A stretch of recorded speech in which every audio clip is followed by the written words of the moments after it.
Hey guys, welcome back to another episode of Personality Pick and another banging guest. As always, my man, Lucrative MMA. How you doing? I'm doing well, Wiz, man. Good to be here, man.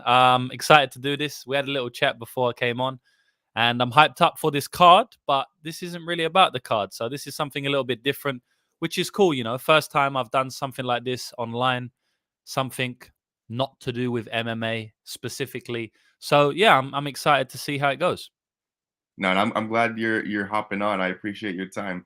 How have you been lately? How's everything with you? I know you've been traveling abroad and Yeah. you've been a little bit on more of a hot streak lately. Tell me all about it.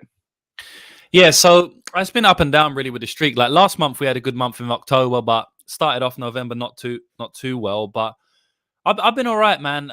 I've had some issues with my visa. I was living in New Zealand and had some issues with my visa, so I had to leave the country there. Went to Australia. I've been trying to get a visa for New Zealand for like the last 6 months. I finally just got it last month, so that's a positive. I mentioned that to you before we got on the stream, so that's a good thing. I'll be going back to New Zealand shortly. But for now, I'm visiting the UK, which is, where I'm originally from. I grew up in London. So that's where I am right now. And it's been nice because I haven't been back home in like 5 years. So I've just been seeing all my old school friends, people I haven't seen in like 5 years. And, I've changed a lot in those 5 years. I was 22 when I left, 28 now. So a lot's changed in those 5 years from me and on my friends' side. So it's been interesting, to say the least, seeing everybody. But it's been nice, it's the place I grew up. So it's been nice seeing everybody. But I'm keen to get back to New Zealand now, the place I call home now, and just grind. That's awesome, dude. And I've heard you multiple times on your streams and on your Instagram lives uh, talk about how you were brought up in the UK and a little bit about how you got into betting. But what got you into MMA betting specifically, or MMA in general? I know you train as well, but what got you into the scene? Yeah. So just a little backstory. I mean, I've spoken about it a lot of times. So if anybody, knows me already before this interview, they'll probably know a little bit. But I grew up around the greyhound racing industry, right? Because my granddad owned greyhounds. Like my granddad owned like over 100 greyhounds in his lifetime. He bred greyhounds as well. So I used to go around his house at like 5 years old, and he would have like 10 greyhounds, like pups, running around the house, jumping around the house. And greyhounds, as you probably know, right?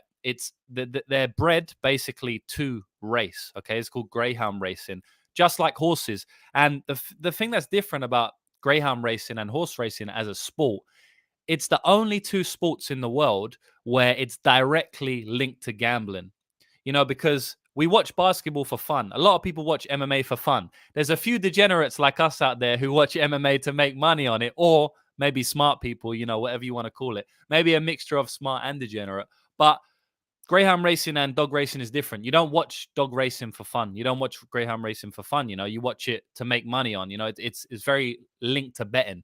So I've been around that industry since my granddad was in it from a little kid, and I grew up around it. I've been gambling, since a kid.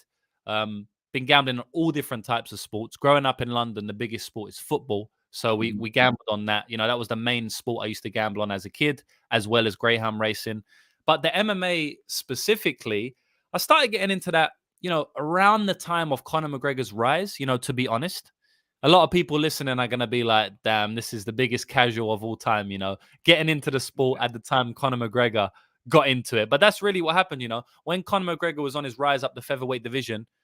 I guess because he was from Ireland and England and Ireland are quite close together, I could relate to him a little bit differently. He was this brash guy who makes jokes, very confident. I could relate to him a little bit. So I was like, I like this dude. And then I watched his fights. He was knocking everybody out. And so I was already betting on the sport a little bit before that, but not really paying much attention. But around, 2013, 2014, when Connor started to become quite big, before he became quite big, but when I noticed him, that's when I really, really started to get into the MMA betting sphere. Okay. And for those who don't know, Lucrative James, he's the one that got me. He pushed me to start this page. He pushed me to start Wiz Bets. Yeah. And it all stemmed from one of his live streams on Instagram where we were talking for, I want to say it was a good 20, 30 minutes. And I don't know, he's like, man, you should start a page. So I credit a lot of my work to James himself. And I don't think I would have started this page if it weren't for you. So thank you for that. Thank you for the push. I appreciate that. And in a lot of ways, I do look up to you just in terms of creating the content and the work ethic. It's admirable. Well, Thank you, man. what led you to starting your MMA Twitter page? Was it the betting, or was it just to join the community, talk to different people? Yeah, thank you for that, by the way, man. I'm glad you did start the page. You know, at the end of the day, we spoke for 20 minutes and I was like, oh, this dude knows what he's talking about. I'm surprised he isn't part of the community. So really, bro, I only said start a page, you know, so you can credit me, but at the end of the day, you had to start it. You had to put in all the work. You had to go on these shows with Liam and all over the place. You got your own show now. So, you know, a lot of people would listen to me saying that and they'd be like, yeah, all right. And they won't actually do it. So there's only a very small amount of people who would actually go out there and put the work in you have done. So, you know, this all credit to yourself. But in terms of creating the Twitter page, man, I've been on Twitter I actually got a anniversary thing from Twitter the other day. You know, like when it comes to your page's anniversary, they send you like a little tweet and they Mhm. say, congratulations, happy birthday. And I think it was like my 6th year on Twitter, but I didn't really post at all on Twitter. I can't remember the reason I made the page initially. It wasn't an MMA page. I just made Twitter. I think I wanted to use Twitter. Then the reason I made the MMA page is because I just wanted to join the community. I wanted to I wanted to spread information that is actually true information about betting. That's the whole reason I actually came into this community, right? It Mhm. wasn't to be a part of the community, to talk to people about MMA, or even to have a handicapping service. I just saw a lot of fake information online about gambling specifically. And I thought, this is terrible. You know, I don't agree with this. People are saying they know match fixing. People are telling Mhm. people how to bet. There's only one way to bet. There was so much misinformation about gambling, right? And I was actually watching my first video the other day, and in that video, I said the reason I've created this is to stop the misinformation of betting. So really, this you're talking like 3-4 years ago. The reason I created my Twitter page was to stop this misinformation of betting, or I can't stop it, but at least give out some actual good gambling information, you know, because I've been gambling for many years and I just felt like a lot of the information out there was bullshit. So that's the reason I initially created my Twitter page and jumped in this community. Gotcha. And then what made you want to take it to the next level where you were gambling at a professional level? Because from what I understand, there's very few people who gamble on a professional level and do it as a full-time job in this space as a whole. What Yeah. were some of like the key indicating factors? Was it success? Was it just finding your edge, or was it a combination of multiple things? Yeah. So like I always wanted to make money from, let's say, other sources. Yeah. I never really wanted to have a normal job. So early growing up, I knew that I would be able to make money for myself. You know, how I would do that, I didn't really know how I would do it. When I started getting into gambling, I never thought that it would become like a full-time thing. There was one time when I was young, I thought it would become a full-time thing because I know you're familiar with football. I Yeah, don't know if we've spoke before, but I think you might be are you supporter of Arsenal or Chelsea? I think you might Real have told me. Madrid. Oh, okay, okay. I'm wrong. Maybe it was someone else. But a little story about me first gambling. I had like £1,000, English pounds, right? And this was like my life savings at the time. I was like 17 years old, 16. And I didn't know how to gamble at all at that time. I put it all on Arsenal to win, right? So £1,000. So basically my whole bankroll. I don't even know what a bankroll was, right? I just used to go in and bet. I think I had £500. I put it all on someone to win. They won, and I got £1,000 back, right? Then I put all of that money, I doubled it up, martingale. I put all of that money on Arsenal to win, right? And they drew 0-0, right? So I lost all my money. And I said to myself, I'm never ever going to gamble again, right? But when I won that first bet of £500, you know, that was like the biggest win I've ever had at that time of anything. And I thought to myself, okay, I can make it in gambling, right? That was a silly thought because it was just literally one bet. But that was like the first time I ever thought, you know what? I actually might be able to do something in gambling. Obviously, that was, ridiculous. It took me like another 7, 8 years to actually make real money from gambling. But the time I fully decided to say, you know what, this is potentially a full time thing, was I was just winning consistently for years. Obviously, when I first started, I wasn't winning at all. But once I started winning consistently for like 2, 3 years in a row, and I could see that my bets were, plus EV, I actually learned about gambling properly off people I respected. Where I grew up in England or where I grew up in London, my granddad knows people who do betting professionally. I first learned arbitrage betting. What's what I first wanted to do when I first got into it. Which, if no one knows what arbitrage betting is, basically like betting on every outcome and getting a profit, no matter what happens. Now it's very hard to do this, and the money you make is very small. You can earn like 0.5% of your stake, but it's guaranteed money. That's how I first, that's when I first realized I can actually make gambling professionally. But arbitrage betting was just not for me for many reasons. It's just too tedious. It's hard Mhm. to get an edge. It just takes a long time. So I didn't want to do that. But I guess long story short, like after 2, 3 years of winning consistently, and when I actually understood the game, this was like 10 years into betting. 10 years into my betting, then I decided, okay, could probably do this full time. And I was still getting money elsewhere from other sources and stuff. But yeah, I just decided to say, you know what? I think I'm good. I'm earning more money than I would ever earn from a normal 9 to 5. And then, here and there, if I could get some money from other sources, I did do that as well. But yeah, that's basically when I decided to go full time. Okay. That's I draw similarities there for wanting to start gambling like as a side source of income, and I'm slowly coming up on the point where it might be something that I can look at professionally. So I'm seeing that the area of opportunity to make the jump. But how much did you fear, or did you fear at all, making that initial jump to doing this thing full time and not having a normal job?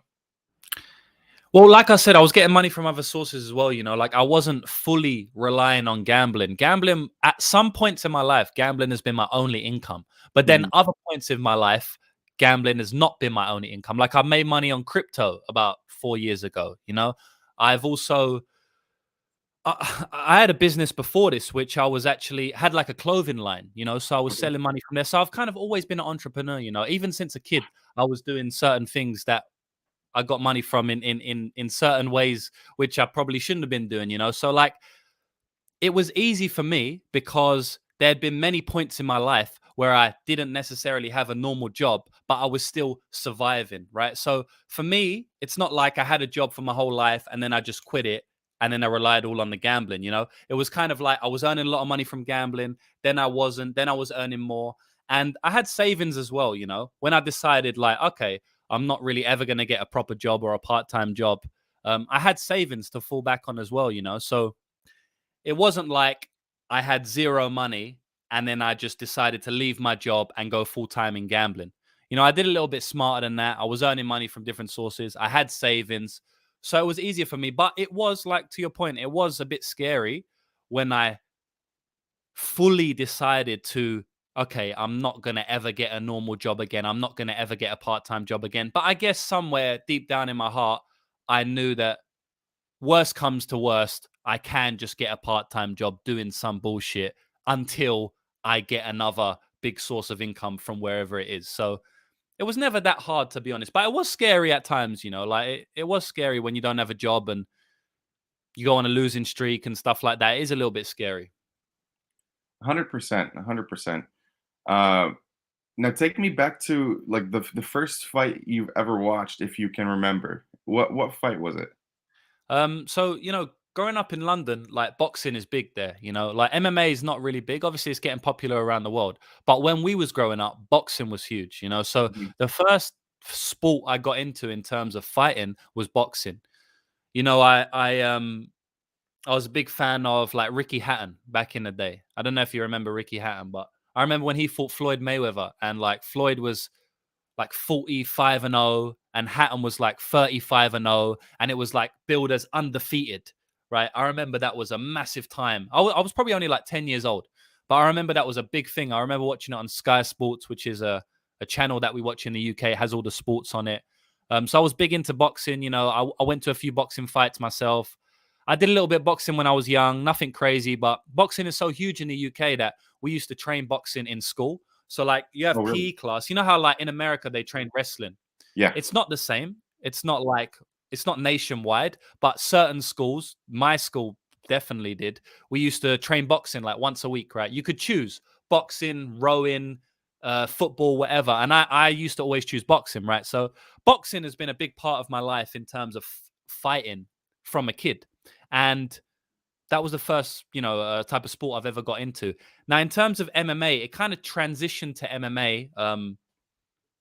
Like as I said, around the time Conor McGregor started getting real popular. But I used to watch the cage. This is funny because I used to watch the cage fighting with my dad. There was a UK promotion called Cage Rage, and it was only in London, right? And it was a proper ghetto promotion. Like anybody could fight there. Everybody who fought there had like bald heads back in the day, just like the English bald head guy who drinks a lot of beer. Probably Americans know the English for that. They just used to go in there and have wars. Like MMA wasn't big. I'm like in the 90s, it wasn't that popular.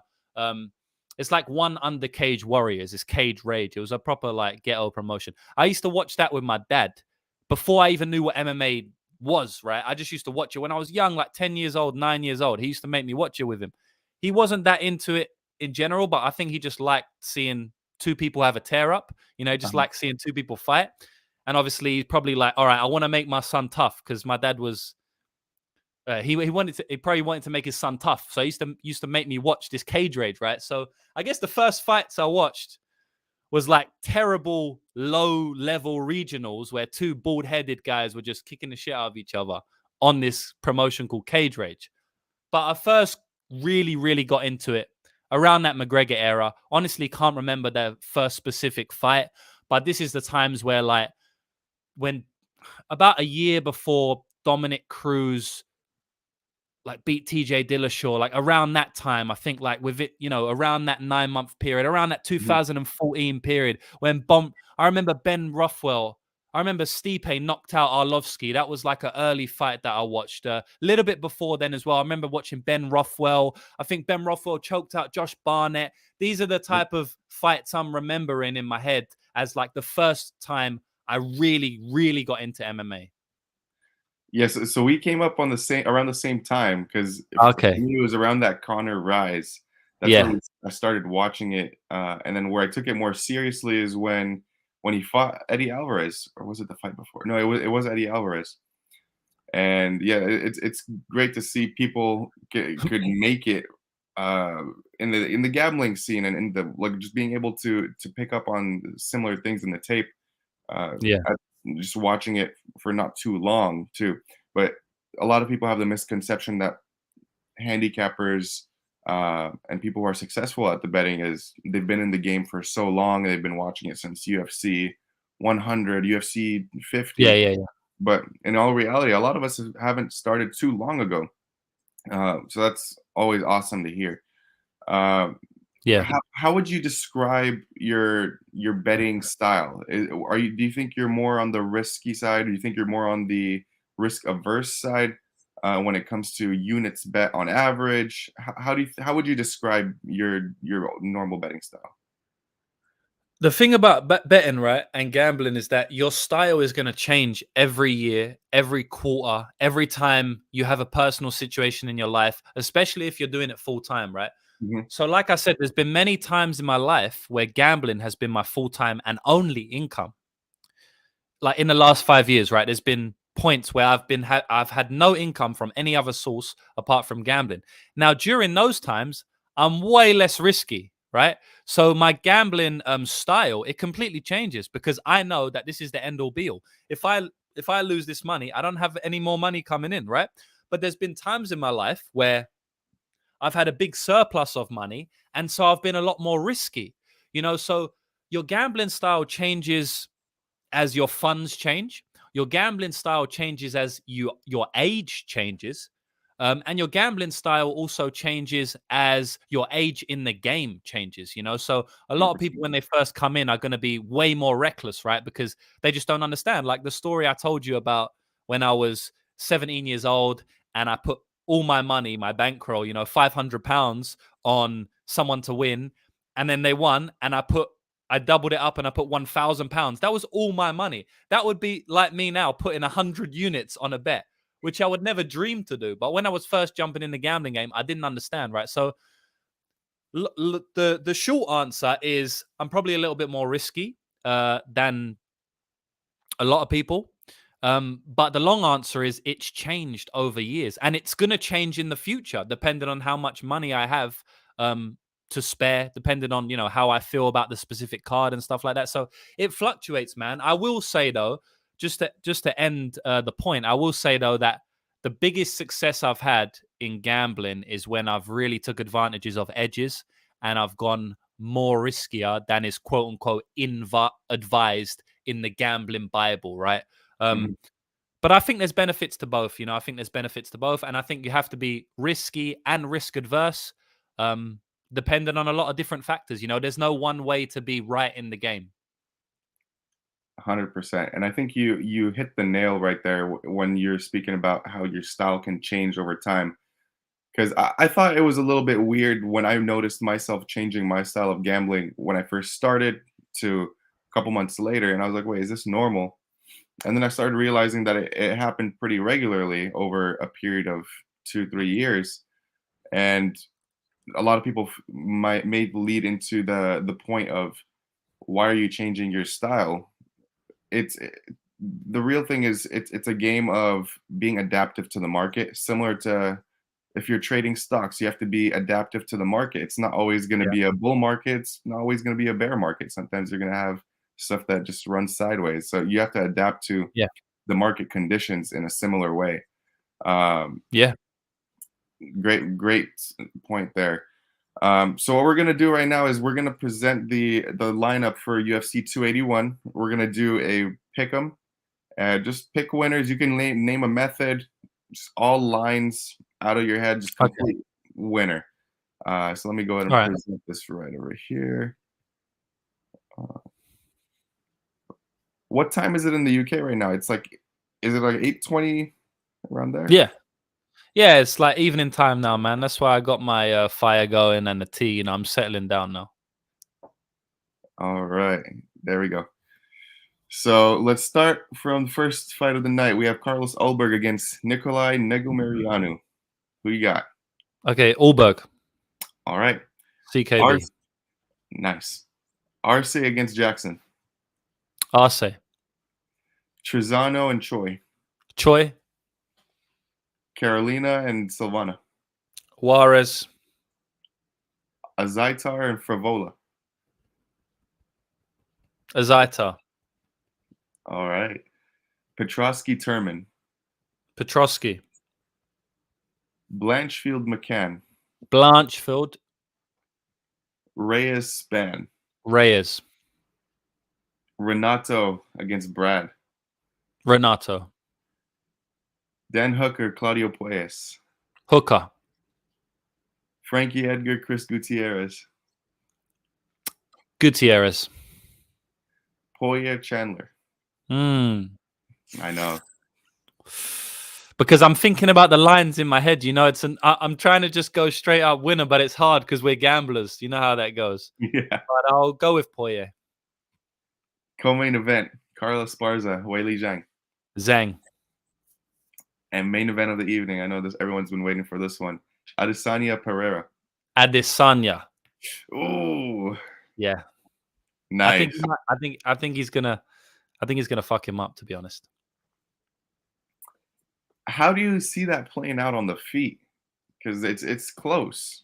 I think Adesanya's a much better striker than him.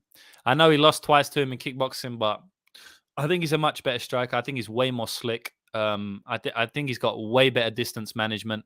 I think the only way Pereira wins is by knockout, and I think Izzy could knock him out. I think Izzy could win a decision as well. I just think Izzy's a lot better, man. Look, Pereira can knock anyone out, though. I mean, we've seen what he did to Izzy before, so he was losing that fight, and then he killed him, So I mean, it could happen, but I don't know. I just think Izzy's a lot better fighter. I just think Izzy's better than him, Quite, I think Izzy's quite a lot better at striking than him. Just his feints, his range control, the amount of tools he has. I think he's like a level above, honestly. But Pereira is just so insanely powerful, and he sets it up unbelievably that he can knock out anybody. But I honestly think Izzy's quite a bit better than him on the feet. Yeah, because we haven't seen anyone try to push uh, striking pace against Pereira in the UFC, at least. I know the Bruno Silva fight mainly stayed on the feet, but you're not really gonna compare Bruno Silva type of striking to Adesanya type of striking. And in No. kickboxing, those fights were quite some time ago.